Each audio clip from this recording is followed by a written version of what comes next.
Assalamualaikum warahmatullahi wabarakatuh. Waalaikumsalam warahmatullahi wabarakatuh. Hari ini kita lanjutkan Ustaz tentang series Ramadan yang membahas Tuanku Imam Bonjol. Masya Allah, hari keempat kita sudah geser ya.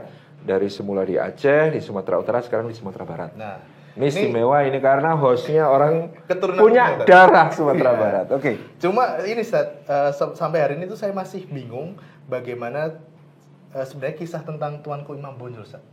Harusnya Karena tahu sebagai masih orang belum Sunda. tahu detail itu Ustaz. Oke. Cuma tahu dari duit 5.000 saja Ustaz. Nah, itu boleh mungkin diceritakan tentang beliau ini seperti apa dan apa yang bisa dan kita ambil pelajaran Ustaz. Ya. Yang pertama memang menyebut Tuanku Imam Bonjol tidak bisa dipisahkan dari riwayat sebuah perang besar di Sumatera Barat yang disebut sebagai Perang Padri. Perang Padri ini istilah orang Belanda ya. Kalau Padre atau Padri itu artinya pemuka agama. Jadi perangnya pemuka agama. Pada bagian awal dari Perang Padri antara sebelum tahun 1830-an itu Perang Padri ini lebih banyak awalnya, kalau dihitung mungkin dari tahun 1803 sampai 1821, perang antara saudara di Minang sendiri. Ini kalau menurut berbagai penelitian sejarahnya. Karena Justru apa? perang saudara ya Ustaz ya? Awalnya adalah konon kepulangan 3 orang haji dari Tanah Suci Makkah, yaitu Haji Miskin, Haji Sumani, Haji Piobang. Beliau bertiga membawa satu pemahaman keagamaan yang ingin memurnikan pemahaman keagamaan yang ada di Minangkabau yang saat itu ya memang agak ada jarak antara kaum bangsawan atau kaum adat dengan para ulamanya. Sehingga Haji Miskin, Haji Sumani, Haji Piobang ini kemudian bertemu dengan satu kelompok ulama yang disebut sebagai Harimau Nan Salapan. Wah, nah, ini sebuah kelompok pembaharu gitu Ustaz? Iya, mereka ini ulama-ulama besar di wilayahnya masing-masing. Harimau Nan Salapan. Salah satu pemimpin mereka itu Tuanku Nan Renceh, Tuanku Mansiangan, Tuanku Lintau, kemudian ada banyak nama-nama lainnya. Ini 8 ulama besar ini. Nah, kemudian di antara mereka yang paling bersemangat adalah Tuanku Nan Renceh, mengatakan apa yang dibawa oleh saudara-saudara kita ini, Haji Sumani, Haji Miskin, Haji Piobang, bahwa yang namanya kehidupan beragama itu harus dimurnikan, ini harus diperjuangkan. Baik. Maka Tuanku Nan Renceh menghadap kepada guru beliau, namanya Tuanku Nan Tuo di Koto Tuo, Agam. Menghadap, kemudian menyampaikan bagaimana kalau kita kemudian ya menggunakan kekuatan kita untuk menegakkan agama kita.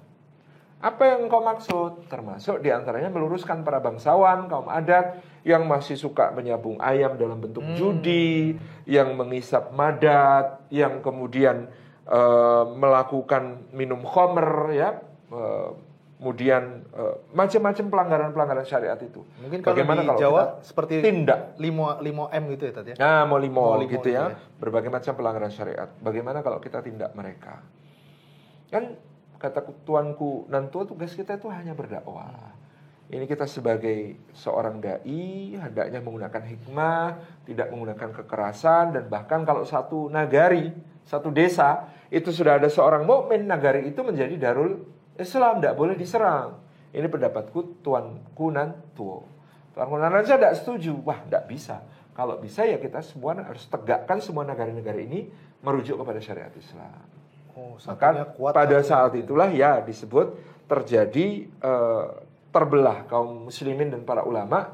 Ada yang disebut sebagai kaum Tuo dan kaum Mudo. Kaum Tuo ya yang ini, yang kemudian berpendapat jangan pakai kekerasan, jangan pakai kekuatan. Sementara yang muda-muda ini tentu ingin bergerak sesegera mungkin berdakwah. Tuanku Lintau, salah satu dari Harimau Nan Salapan, kemudian dikirim untuk menemui pimpinan kaum adat, yakni yang dipertuan di Pagaruyung, Sultan Arifin Muningsyah pada saat itu, dan untuk menyerukan supaya seluruh kaum adat meninggalkan perkara-perkara yang dilarang oleh syariat, gitu ya. Nah, ternyata kalau itu sudah berkaitan dengan apa yang mereka anggap sebagai adat istiadat yang turun-temurun, maka kaum adat kemudian menolak dengan keras. Maka dimulailah peperangan pada saat itu. di mana kemudian muncul nama panglima-panglima hebat, termasuk yang kemudian terkenal ada Tuanku Rau gitu ya.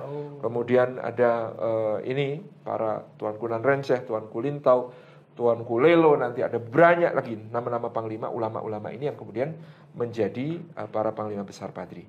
Tapi salah satu hal besar yang kemudian terjadi dalam masa perang awal Padri dari 1803 sampai 1821-an adalah masuknya Islam ke Mandailing dan Tanah Batak. Sesuatu yang mungkin dulu belum terjadi ya. Dan waktu itu memang ya diakui oleh para sejarawan kemudian kalau bukan dengan cara kekuatan bersenjata seperti ini, memang Islam tidak akan mungkin masuk ke Tanah Batak dan ke Mandailing karena mereka memang ya pasukan-pasukan kuat dari dulu. Nah, salah satu penyebar Islam sampai ke Mandailing dan Tanah Batak yang kemudian terkenal adalah Tuanku Rau ini gitu ya, membawa pasukannya ke Tanah Batak kemudian untuk membawa Islam. Dan sampai sekarang di Mandailing adalah salah satu tempat di mana kaum muslimin sangat kuat. Marga-marga Islam di sana sangat kokoh. Ada marga Lubis, marga Nasution gitu ya, sebagian dari marga Siregar dan lain sebagainya. Ini adalah buah dakwah dari pasukan Padri yang bergerak ke arah utara dari lewat Padang Lawas, Padang Sidempuan, sampai kemudian ke wilayah-wilayah Tanah Batak Selatan dan Tanah Batak Utara waktu itu. Jadi ini bagian awal dari Perang Padri, ini berupa penegakan syariat Islam, penegakan pelaksanaan agama Islam, termasuk diantaranya terhadap kaum adat. Nah, Sultan Arifin Muningsyah kemudian terusir dari Pagaruyung. Ya, Istana Pagaruyung bahkan dikatakan terbakar pada saat itu.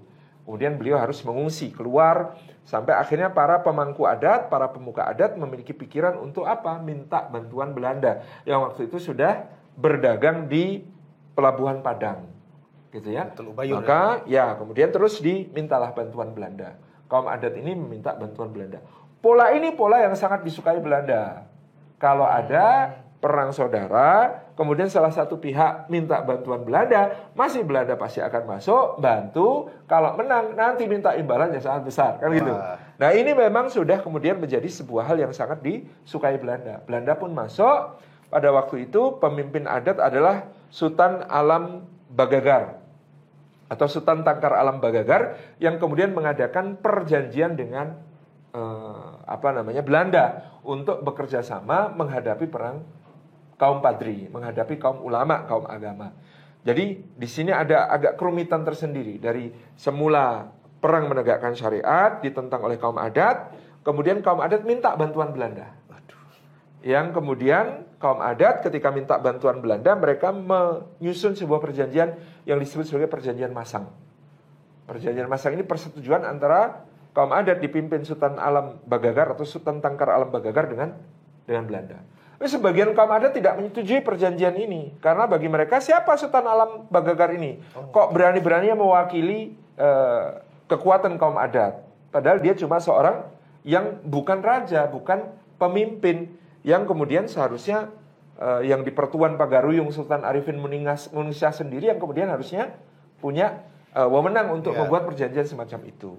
Tetapi ternyata Sultan Alam Tangkar Bagagar ini juga punya keperluan atau punya kepentingannya sendiri.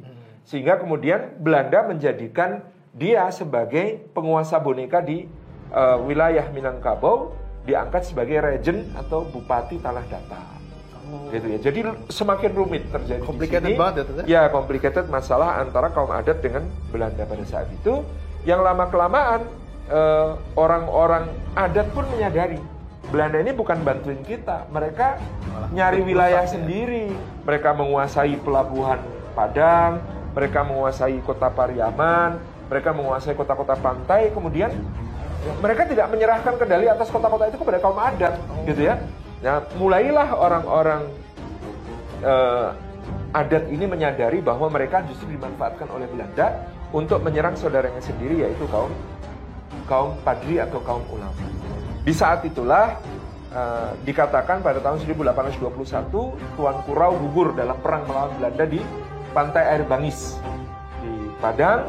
Kemudian Tuanku Rau ini menjadi legend, salah satu panglima terhebat dalam sejarah Padri, dan sampai sekarang konon menjadi rebutan antara apakah dia orang Minang atau orang Batak gitu ya. Rebutan klaim. Jadi kalau tuanku Imam Bonjol bukan tuanku Hamka, Allahu yarham Hamka masih yakin dia itu orang Minang.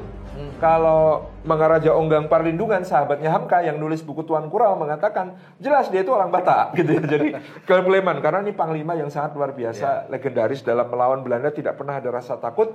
Konon bahkan beliau itu di atas kudanya memimpin perang menyerbu ke arah Belanda, itu ditembaki masih terus mengacungkan pedangnya sampai akhirnya terjatuh dari kuda karena seluruh tubuhnya sudah kena tembakan gitu ya. Itu Tuan Kurau. Kemudian setelah Tuan Kurau inilah kemudian muncul tuanku Imam Bonjol yang ada di Bonjol. Bonjol itu berarti daerah sekarang di ini ya. Kabupatennya masuk di Agam juga bukan? Bukan ya, Ustaz? Bonjol harusnya di satunya Agam sebelah sananya. Oh, jadi lupa ya daerahnya itu. Jadi muncullah yang menonjol di antara mereka adalah seorang tuanku Imam Bonjol, seorang yang bijaksana. Jadi bahkan tuanku Imam Bonjol ini berhasil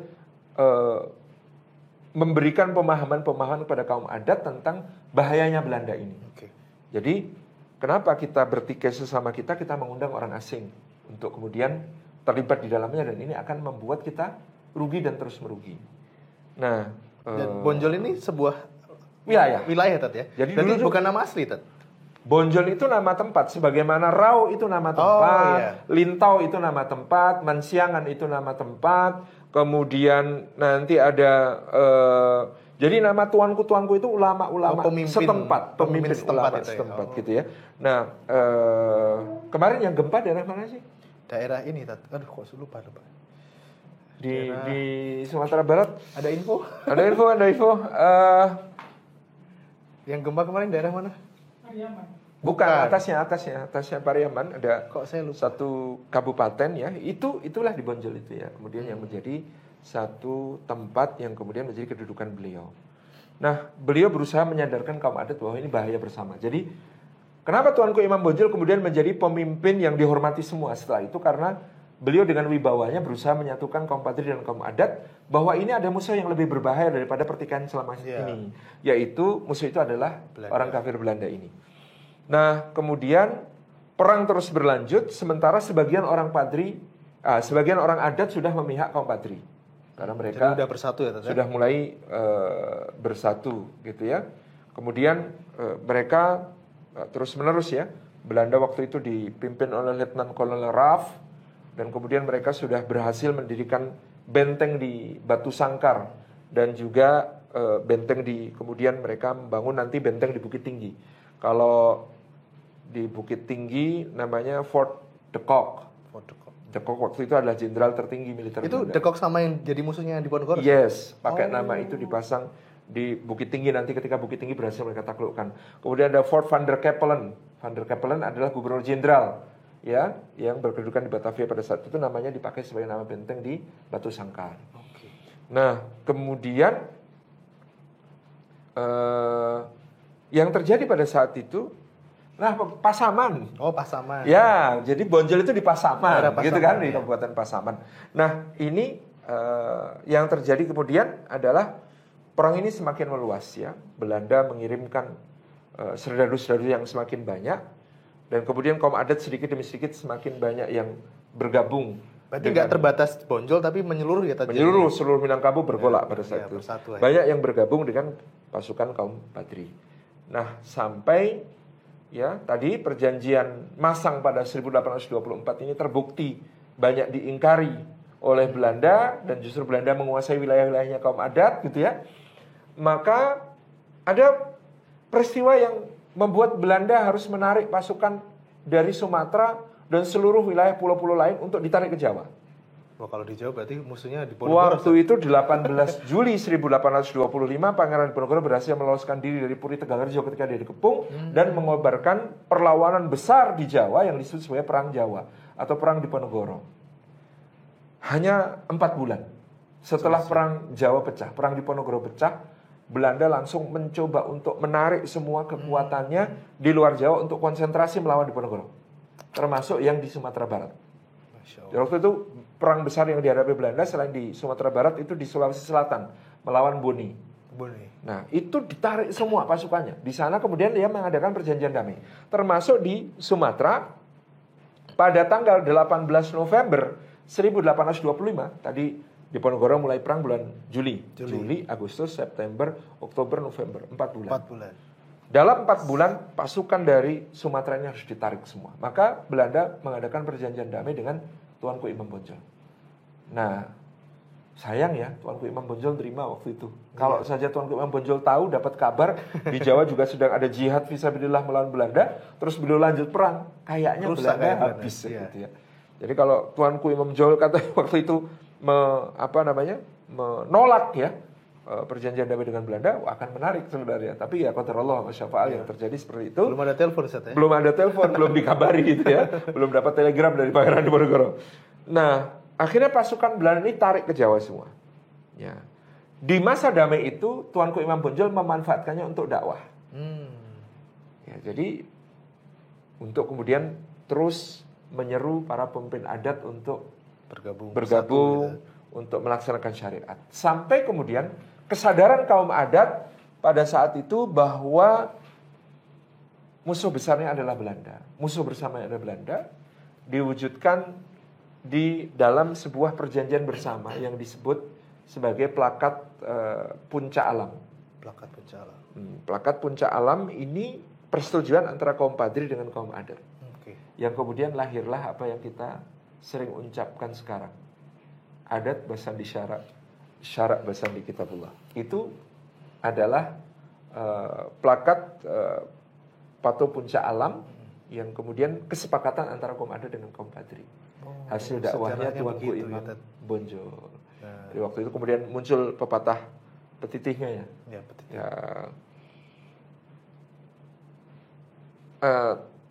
Tasindorong jajak manurun, tatukia jajak mandaki. Adat Josara kok tasusun, bumi sanang padi menjadi. Nah, itu ya. Jadi sebuah simbol bahwa kaum adat dan kaum Padri sudah bersatu. Kaum agama sudah bersatu dengan tadi ya satu ungkapan yang adat Basandi Syarak. Jadi adat itu ya sendinya dari syariat, tidak boleh melanggar syariat. Syarak Basandi Kitabullah, sementara syariat itu ya sendi-sendinya ada di Kitabullah. Jadi dari Kitabullah menjadi syariat, syariat itulah yang kemudian menjadi adat di Minangkabau. Maka kalau ada adat harus sesuai dengan syariat, harus sesuai dengan Kitabullah. Adat-adat yang tidak sesuai dengan syarak, tidak sesuai dengan Kitabullah adalah adat yang tidak patut untuk dilanjutkan, tradisi-tradisi yang tidak patut untuk dilestarikan. Inilah kesepakatan luar biasa yang saya kira bisa menjadi panduan kita, bahkan bukan cuma di Minangkabau tapi di seluruh Indonesia. Bagaimana itu adat itu ya bersendikan syarak, syariat itu bersendikan Kitabullah. Itu yang kemudian mungkin membuat ada persepsi bahwa kalau orang Minang tuh mesti muslim gitu. Ya, itu karena dakwahnya Tuanku Imam Bonjol kepada kaum adat berhasil membuat mereka bisa bersepakat di plakat Pato Puncak Alam, sehingga kemudian mereka bisa menyepakati kalimat adat Basandi Syarak, Syarak Basandi Kitabullah. Gitu ya. Tasin dorong jajak manurun, tatukia jajak mendaki. Adat jo syarak kok tasusun, bumi sanang padi menjadi. Jadi kalimatnya itu ya kalau tersusun jajak ya nurun, kalau tertukik ya mendaki gitu kan. Adat dan syarak kok sudah tersusun menjadi kesepakatan antara kaum adat dengan kaum Padri ini, bumi sanang padi menjadi. Nah, maka itu akan menjadi sebuah kejayaan bagi Minangkabau. Buminya seneng, padinya menjadi, tanamannya pasti subur, panen subur gitu ya. Itu yang terjadi pada masa ketika di Jawa bergolak perang Jawa, perang Diponegoro. Sementara di Minangkabau ketika itu ya dakwah cukup berhasil, kaum Padri berhasil mendakwai kaum adat. Sehingga ketika Belanda kembali datang setelah perang di Diponegoro, kan kalau musuh yang di Jawa selesai, ya sekarang saatnya ngabisin musuh yang di Sumatera. Juga. Coba bayangkan kalau waktu itu ya, kalau di novel Sang Pangeran dan Janisari terakhir kan Diponegoro ngirim utusan minta supaya sana perang tetap dikobarkan. Sayangnya ketemunya bukan Tuanku Imam Bonjol, tapi Tuanku Lelo yang oleh Mangaraja Unggang Parlindungan dalam buku Tuanku Rao disebut sebagai ya penjahat di dalam kumpulan orang baik. Jadi di tengah-tengah pasukan Padri itu ada seorang panglima kejam yang namanya Tuanku Lelo kalau menurut Mangaraja Unggung Perlindungan. Nah, itu yang kita ceritakan di buku Sang Pangeran dan Janissary terakhir, ketemu dengan utusan yang dari Jawa yang minta untuk tetap mengobarkan perang. Dan dijawab, ya buat apa? Kami membantu Jawa, kan di sana cuma perangnya antara orang musyrik dengan orang kafir. Jadi orang Jawa itu karena dianggap mungkin klenik, mungkin apa gitu ya, masih pakai jimat, itu ada dukun-dukun. Nah, itu dianggap sebagai orang musyrik. Sementara Belandanya orang kafir, ya nggak usah dibantu, biarin aja perang. Gitu. Jadi itulah kesalahpahaman yang terjadi pada masa itu, yaitu karena belum ada WhatsApp ya gitu ya. Tapi sebelum lanjut saya mau penasaran, Ustaz. Dari tadi kita menyebut Tuanku Imam Bonjol, tapi saya belum tahu nama asli beliau. Ya, belum kenal nama aslinya ini. Tuanku Imam Bonjol itu lahir pada tahun 1772. Tepatnya pada tanggal 1 Januari. Ayahnya bernama Khatib Bayanuddin Syahab, ibunya bernama Hamatun. Nama asli beliau? Beliau ketika lahir diberi nama Muhammad Syahab, Muhammad bin Bayanuddin Syahab. Ada kalimat Syahab ini berarti apakah memungkinkan beliau keturunan Habaib, Ustaz? Itulah yang diyakini sebagian kalangan. Beliau adalah seorang Habaib, seorang keturunan Ba'alawi dari marga Syahab atau Syihab. Jadi kalau di Indonesia marga Syahab atau Syihab itu sama, gitu ya. Misalnya Habib Muhammad bin Anis Syahab. Itu kenal saya tuh. Ya, misalnya itu sebenarnya satu marga juga dengan yang marganya Syihab. Misalnya Profesor Quraisy Syihab, itu satu marga. Okay. Gitu ya, itu satu marga. Yang Syihab satu lagi nggak boleh disebut namanya. Tapi kalau lihat dari sketsa wajah juga kebaikan. Ini, Ustaz. Arabik. Memang mirip-mirip ada wajah-wajah Arab. Bisa jadi. Itu sketsanya kan dibikin oleh seorang bernama Herbert de Stewart ya. Yang kemudian men-sketch beliau ketika beliau ditangkap. Itu yang komandannya De Kock itu ya? Dulunya asistennya De Kock ya, di Jawa. Gitu. Jadi ini adalah data beliau ya, 1 Januari 1772. Dan beliau itu memang sempat menyusun autobiografi. Naskah riwayat tentang hidupnya yang kemudian masih tersimpan di Museum Negeri Sumatera Barat sekarang. Wah, menarik. Jadi inilah Muhammad bin Bayanuddin Syahab. Beliau ketika kecil itu sudah cemerlang ya, sudah pinter. Maka disebut sebagai Malin Basa, gitu ya. Basa itu besar, gitu ya, agung, gitu ya. Kemudian disebut juga Peto Syarif, gitu ya. Nah, ini apalagi Peto Syarif, Syarif itu kan menunjuk pada keturunan Nabi SAW. Iya juga ya. Ya, makanya banyak yang yakin memang beliau bermarga Syahab adalah keturunan Rasulullah SAW. Gitu. Jadi ini Tuanku Imam Bonjol ini mendapatkan didikan ilmu dari orang tuanya sendiri, dari Bayanuddin Syahab. Kemudian beliau dikirim untuk belajar ya ke Kamang, ke Bukit Tinggi kepada Tuanku Nan Renceh, kemudian kepada Tuanku Kototua dan lain sebagainya, sehingga mengumpulkan banyak ilmu dari para ulama.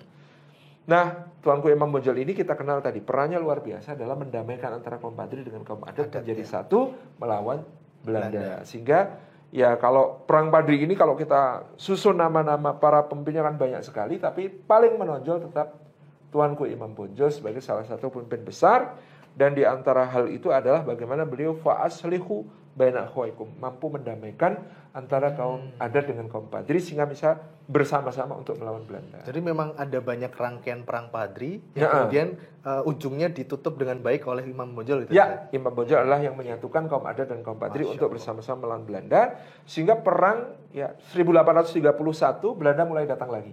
Balik setelah perang Jawa ya. Bahkan Belanda ketika itu membawa bukan cuma pasukan Belanda, Eropa, Kristen untuk melawan, tapi bawa pasukan dari Jawa. Waduh. Termasuk salah satu pasukan yang dibawa dari Jawa adalah pasukannya Sentot Alibasah Prawirodirjo. Jadi Alibasah Sentot Prawirodirjo kan pada bulan November 1829 itu diterima oleh Belanda dalam dinas militer setelah dia mengajukan syarat-syarat penghentian perang yang sangat mahal, tapi ternyata semuanya dibayar sama Belanda. Dia dikasih 1.000 prajurit beserta gajinya, beserta logistiknya, mendapatkan uang sangat besar. Kemudian dia diizinkan pakai seragam, tetap pakai sorban dan lain sebagainya, tidak minum khamar dan lain sebagainya. Nah, kemudian kan dia dikirim oleh Belanda ke Sumatera Barat.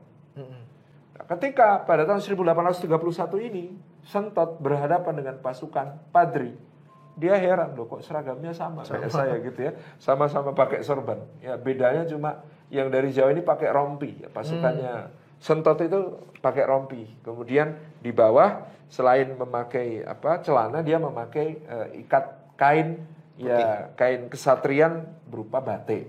Bedanya cuma itu, yang sini juga pakaiannya putih-putih. Waduh. Tapi tetap berhadapan atau gimana, Ustaz? Berhadapan. Sentot sudah was-was ketika itu, kemudian dia mendengar pasukan Padri ini bertakbir. Sudah, begitu pasukan Padri bertakbir, Sentot mengatakan, saya tidak bersedia melawan pasukan ini. Kalau kalian mau menugaskan saya, tugaskan saya ke daerah lain yang lawannya bukan seperti ini. Nah, karena Sentot ini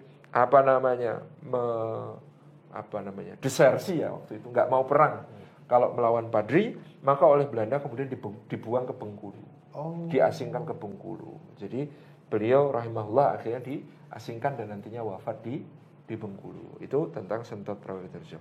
Nah, kembali kepada pasukan Belanda, mereka semakin mendatangkan begitu banyak ya pasukan-pasukan dari Jawa, dipimpin oleh seorang yang sekarang berpangkat mayor jenderal dan sukses di Jawa dalam menekuk Pangeran Diponegoro. Namanya Mayor Jenderal Frans David Coggius. Coggius ini di Jawa berhasil ya menjalankan strategi untuk melemahkan Pangeran Diponegoro yang disebut sebagai strategi Stelsel Benteng. Yang bikin benteng-benteng. Dan untuk mengalahkan Diponegoro diperlukan pembangunan 280 benteng membentang dari Banyumas sampai ke Kertosono di Jawa Timur.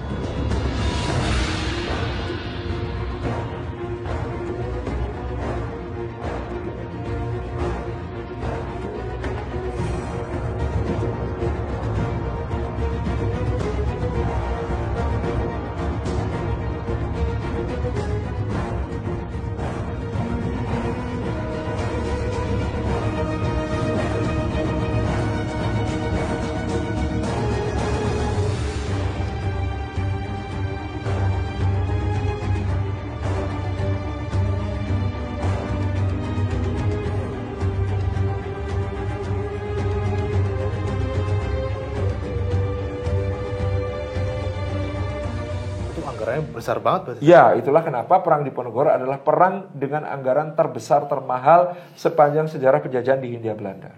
Karena untuk menghadapi Diponegoro perlu seperti itu. Nah, Frans David Coggius dianggap berpengalaman menghadapi perang gerilya. Meskipun waktu itu mereka berhadapan dengan kaum Padri yang tidak gerilya. Awalnya perang Padri itu tidak gerilya. Karena perang Padri ini masih kuat, mereka bertahan di benteng-benteng. Nah, salah satu benteng terkuat yang harus dihadapi Belanda adalah Benteng Bonjol. Di pusatnya sendiri tadi. Pusatnya sendiri di Bonjol, ini yang dipimpin oleh Tuanku Imam Bonjol. Berulang kali Bonjol diserang, pasukan Belanda itu dipukul mundur. Wah, ini kan keren sekali ya waktu itu bagaimana kemudian perang di Bonjol ini bisa kemudian memukul mundur pasukan Belanda dengan sangat sengit. Jadi perlawanan Tuanku Imam Bonjol dan Padri saat itu terkonsentrasi di benteng-benteng yang mereka kuasai. Ada banyak benteng yang kemudian dikuasai oleh kaum Padri yang harus diserang satu demi satu oleh Belanda. Sementara ketika terjadi satu serangan, maka dari tempat lain akan membantu. Nah, inilah yang dihadapi Frans David Coggius. Dia harus membuat satu strategi untuk mengatasi itu. Maka tadi Coggius membangun Fort de Kock di Bukit Tinggi dan Fort van der Kapellen di Batu Sangkar. Dia mencoba meniru strateginya di Jawa. Meskipun tidak terlalu efektif. Karena gerak pasukan Padri ini ya berbeda dengan gerak pasukan Diponegoro yang jauh lebih gesit. Dalam perang Padri ini, dukungan masyarakat juga sangat kuat sehingga benteng-benteng ini bertahan karena penduduk sekitarnya selalu menyumbang logistik dan lain sebagainya. Maka pada saat itu, satu demi satu, benteng-benteng ini kemudian dikuasai dan dihancurkan sampai akhirnya kemudian tersisa Benteng Bonjol, satu-satunya yang bertahan di antara benteng-benteng lain di wilayah Minangkabau yang sudah ditaklukkan oleh Belanda. Nah, untuk menaklukkan Benteng Bonjol ini ya juga luar biasa effortnya.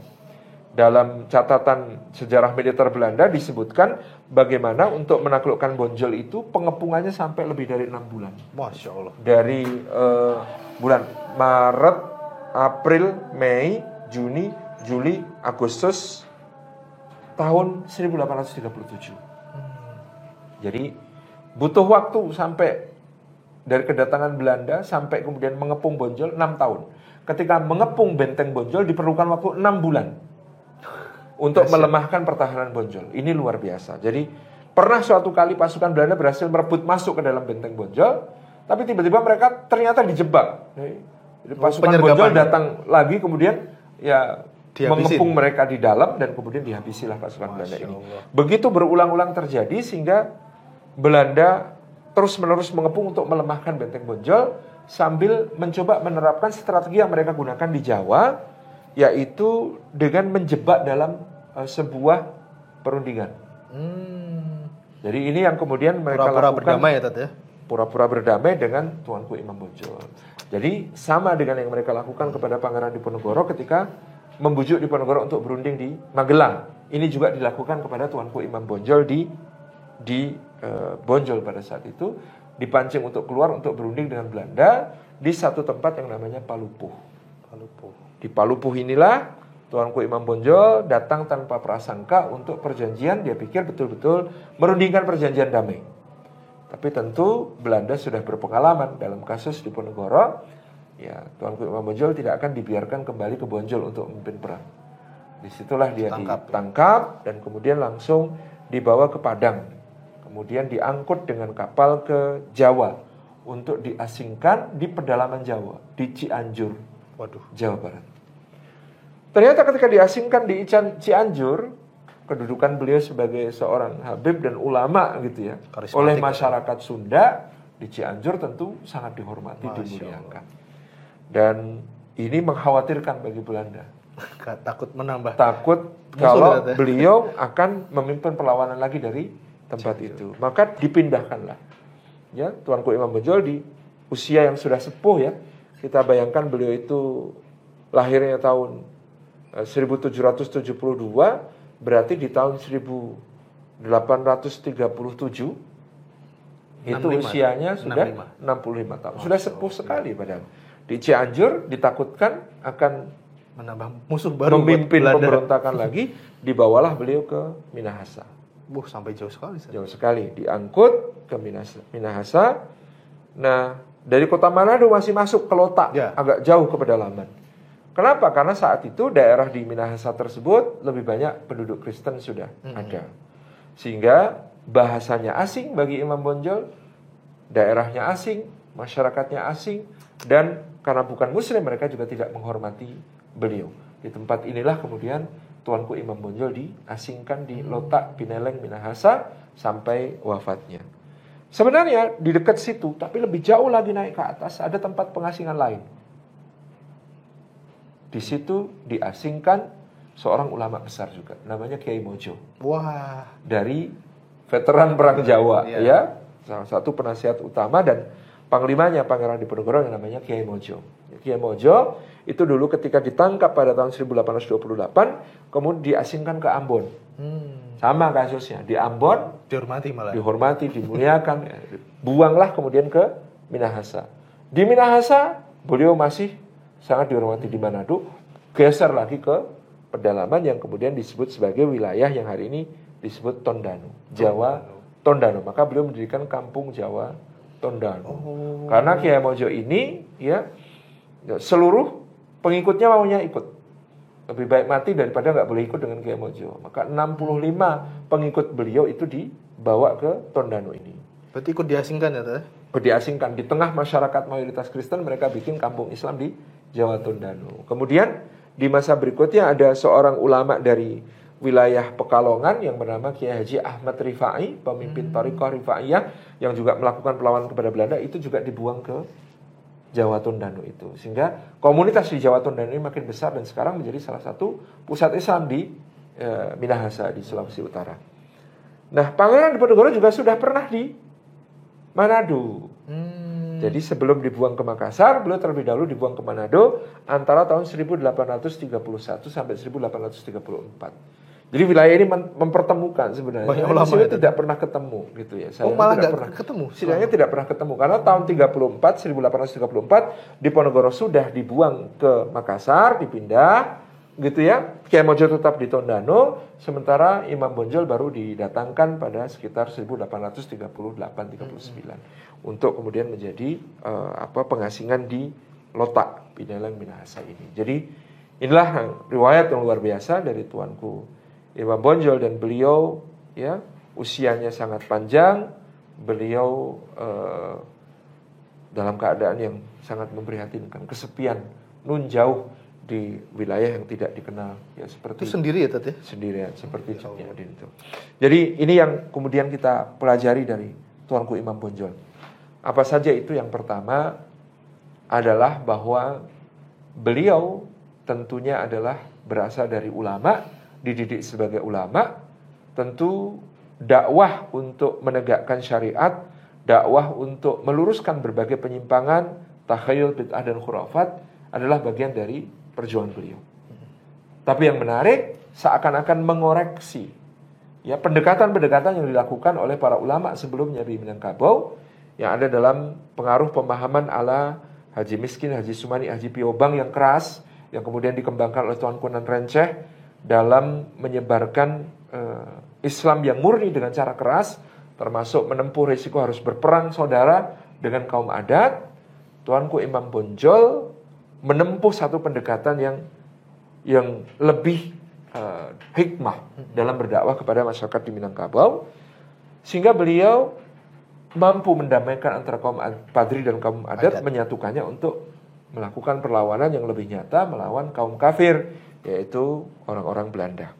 Nah, Tuanku Imam Bonjol ini juga seorang yang kemudian tidak anti untuk melakukan koreksi diri, untuk melakukan istilah bahasa Arabnya naqdudati atau kritik kepada diri sendiri beliau dan pergerakan yang beliau pimpin. Mawas diri ya, ada mawas dirinya bagus. Seperti ketika masa perdamaian dengan Belanda yang pasukan Belanda ditarik ke Jawa untuk melawan Pangeran Diponegoro itu, beliau pernah mengucapkan satu kalimat yang tercatat dan terkenal, yakni bahwa adapun syariat Islam itu juga banyak yang terlanggar dan terlukai oleh ulah kita sendiri. Bagaimana menurut pendapat kalian? Itu beliau kemukakan di tengah musyawarah dengan para ulama yang lain. Ya, jadi saya agak lupa lafadz Minangnya ya, tapi beliau bertanya, bukankah syariat Islam ini banyak sekali juga yang terlanggar dan tercederai oleh perilaku kita sendiri? Padahal kita adalah para ulama. Maka bagaimana menurut kalian? Nah, itu kemudian menjadi pembuka diskusi antara beliau dengan para ulama dan akhirnya mengubah pendekatan-pendekatan dalam menghadapi kaum adat sampai terjadi plakat plakat Pato Puncak Alam yang menyatukan antara kaum Padri dan kaum adat dalam berperang melawan Belanda dan merumuskan satu kaidah yang sampai sekarang menjadi pegangan orang Minang, yaitu adat Basandi Syarak, Syarak Basandi Kitabullah. Yang berikutnya yang kita fahami dari Tuanku Imam Bonjol adalah bagaimana beliau dalam perlawanannya sangat gigih. Bahkan sampai usia beliau yang sepuh, beliau tidak mudah untuk menyerah. Beliau terus kemudian menggalang kekuatan rakyat untuk bersama dengan beliau melawan penjajahan. Kita bisa membayangkan itu dari betapa lamanya benteng Bonjol bertahan dari serbuan Belanda. Meskipun Belanda sudah mengerahkan kekuatan yang sangat dahsyat untuk menyerangnya. Bahkan ketika benteng Bonjol sudah terkepung dari segala arah, benteng Bonjol masih bisa bertahan 6 bulan. Itu suatu hal yang sangat luar biasa dalam sebuah ekspedisi militer. Ya, bisa bertahan dalam pengepungan dari segala arah selama 6 bulan. Kita bisa membayangkan kayak apa namanya? Kegigihan, fighting spiritnya. Kita kan dikepung seminggu aja kan sudah stres gitu, nggak bisa ngapa-ngapain, nggak bisa kemana-mana, ya logistik terputus dan lain sebagainya. Itu bertahan 6 bulan. Itu dahsyat sekali. Jadi ini bisa menjadi satu spirit yang kita warisi dari beliau, bagaimana untuk tidak menyerah apapun yang terjadi ketika musuh ya begitu rapat mengepung beliau.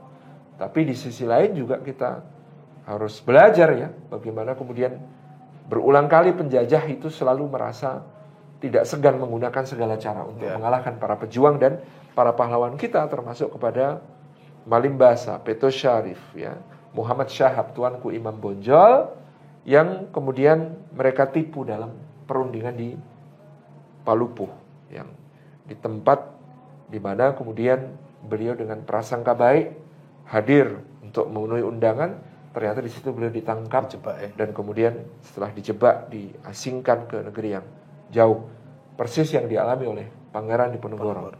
Ini menjadi pengingat bagi kita. Perang itu tipu daya. Dan kita perlu selalu mewaspadai tipu daya musuh yang luar biasa, yang kemudian harus kita senantiasa melakukan antisipasi terhadap itu.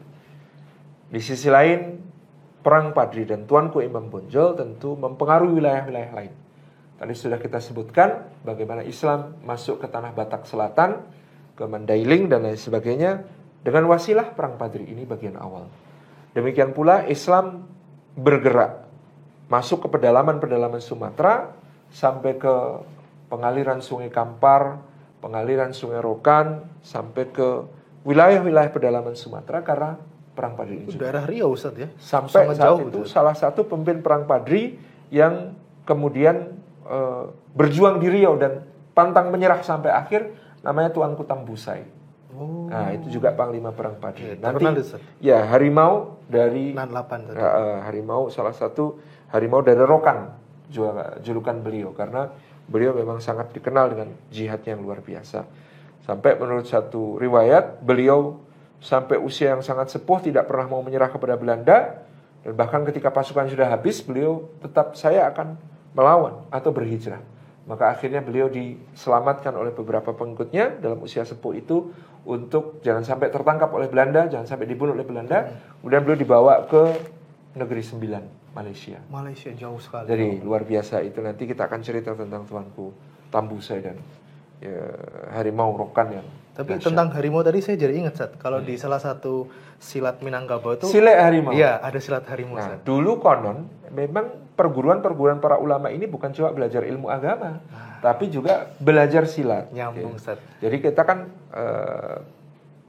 sering mendengar ya, sholat dan silat, gitu ya. Nah, itu di Minangkabau dari dulu tidak terpisahkan. Bagaimana ilmu agama dan ilmu bela diri itu menjadi satu kesatuan. Itu mungkin menjelaskan kenapa Bonjol tidak mudah ditaklukkan.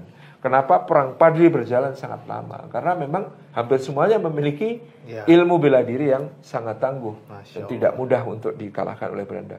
Kalau tembak-tembakan dari jauh mungkin kalah. Tapi kalau sudah dekat, jarak dekat, berhadapan-hadapan, nah orang Minang punya keunggulan dalam ilmu silat. Salah satu yang teknik yang sulit ditaklukkan, Sat. Apa itu? Silat harimau ini. Termasuk yang pakai karambi ya? Ya.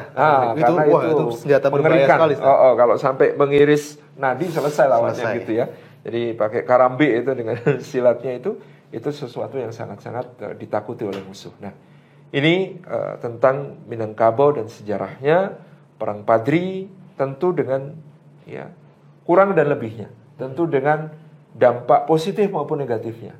Jadi termasuk tadi tentang trauma wilayah Batak dan Mandailing tentang kedatangan pasukan Padri yang ketika itu sebagian dari mereka menganggapnya sebagai penjajah dari Minangkabau gitu kan, yang ditulis oleh Mangaraja Ongeng Parindungan, tapi dengan segala hikmahnya dia menjadi penghias sejarah bangsa kita tentang kisah keberanian, semangat yang gigih, tidak mudah ditaklukkan, dan dakwah dengan bagaimana kemudian dakwah itu bisa diubah pendekatan-pendekatannya dari yang semula keras menjadi penuh hikmah, dan itu yang menyatukan perjuangan rakyat Minangkabau melawan Belanda. Tadi tokoh yang diasingkan ke Negeri Sembilan siapa sih? Tuanku Tambusai. Itu memang mungkin jadi salah satu sebab kenapa di Negeri Sembilan itu banyak orang Minang, Sat, ya? Atau sejak sebelumnya mungkin sudah banyak orang Minang, sehingga ketika membawa Tuanku Tambusai kemana yang aman, nah salah satu wilayahnya ke Negeri Sembilan, biar nggak kaget makanannya. Yeah. Saya waktu pernah ke sana itu, Sat, memang banyak sekali orang Minang. Minang. Iya. Ya, Negeri Sembilan ini rajanya pun keturunan Minang. Oh, pantas. Konon keturunan dari yang di Pertuan Arifin Muningsyah di Pagaruyung. Itu ketika kemudian kerajaannya hancur, ya diungsikannya ke Negeri Sembilan, dan di sana pun menjadi yang di Pertuan Negeri Sembilan. Jadi kalau keluarga kerajaan Pagaruyung itu masih lestari di Negeri Sembilan sampai sekarang, masih menjadi kepala negara kerajaan Negeri Sembilan gitu. Oke, selesai ya. Insya Allah kita bahas yang lain lagi, tokoh lain lagi di waktu yang akan datang, teman-teman.